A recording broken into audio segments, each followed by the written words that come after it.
I scored a 99 percentile score on the GMAT with 6 weeks of self-study using only the GMAT official guides for my preparation. That helped me get an MBA from Columbia Business School, followed by a job in Silicon Valley. Since then, the GMAT has undergone a change in format and the way in which it is scored.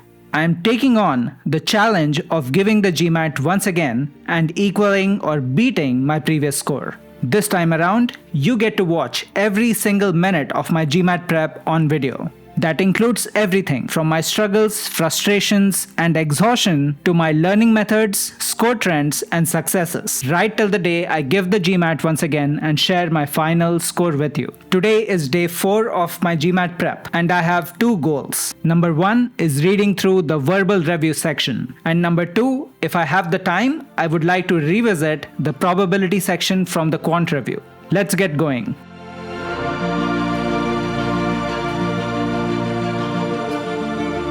Alright, so it took me about an hour to finish reading through the verbal review section. To be honest with you, this is easily the densest material I have read in a few years now. That is saying something because I read software technical documentation pretty regularly as a tech professional, and this definitely felt more complex than most of that. To do a quick recap, at the start I was very deliberate with my pacing, but then I quickly realized that the only way for me to consume this material is to skim through it because of its sheer complexity. Just as I was doing on day 4, I was registering my confidence level on each section of the verbal review as I was navigating through them. If you just see my screen here, you will notice the ridiculous number of medium and low confidence sections that I have. If you contrast that with the Quant review section, you will notice that I had 0 low confidence sections. I did have a few medium confidence sections, but I was largely comfortable with most of the things I was going through in the Quant review section.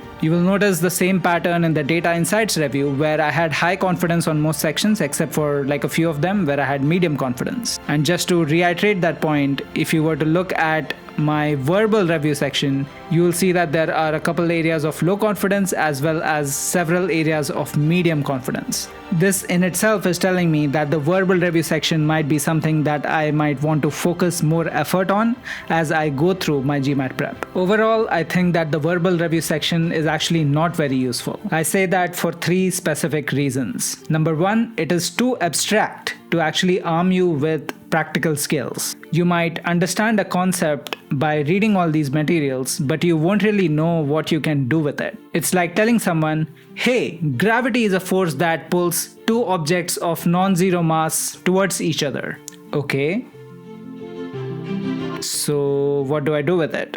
Number 2, it throws a bunch of terminology at you. Seriously, a lot of terminology. There is just no way you're going to remember all of this the first time around. You might be a natural genius, it still won't happen. Number 3, it will make you feel emotionally overwhelmed. This is where I actually want to issue a word of caution. Do not let it get to you. It will be emotionally tiring, and that is okay. Just skim through the material and get past it. Given all of those factors, here are a few quick tips to help you survive the verbal review section. First, I recommend that you time box the amount of time that you spend on the verbal review. If you don't understand something, just skip it. Make a note that you skipped it and move on. You can always come back to it later. Number 2, you are better off getting familiar with some example problems first. Most of you are probably giving the GMAT for the first time. It is likely you don't even know what kind of questions you are likely to encounter on the GMAT. So don't try to make sense of it all upfront. I'm actually going to do the same. I'm going to go take the diagnostic test on day 5. Then I'll go try some practice problems. Once I'm familiar with the type of problems I'm likely to encounter on the GMAT verbal section, I might just revisit the verbal review section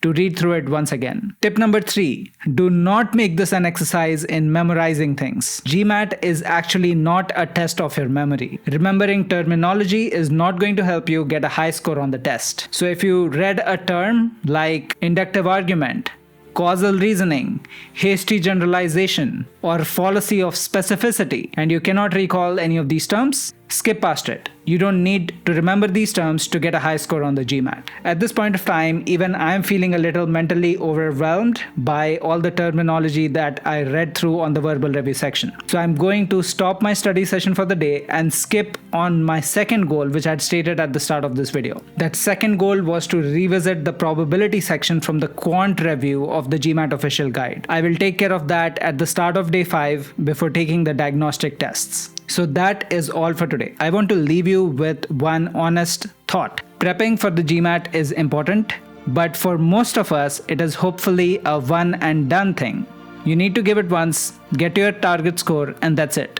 So be diligent, prep well, give the exam, and move on to other things in life, such as watching videos of Taylor Swift or Shah Rukh Khan or whoever it is that floats your boat. With that thought, remember to hit the subscribe button and the bell icon so that I can help you get done with the GMAT in a single attempt. I hope you found today's video helpful to benchmark what a 99 percentiler like me would go through if I were to prepare for the GMAT for a second time. If you think about it, there is actually no guarantee that I'm gonna score a 99 percentile score this time around. For all you know, I left all my gray cells back in business school. Anyway, that is it for today. You will find a link in the video description to ask me any question you have. Outside of that, I wish you the best. Stay upbeat despite all the psychological gymnastics of GMAT Verbal, and I will see you again in the next video.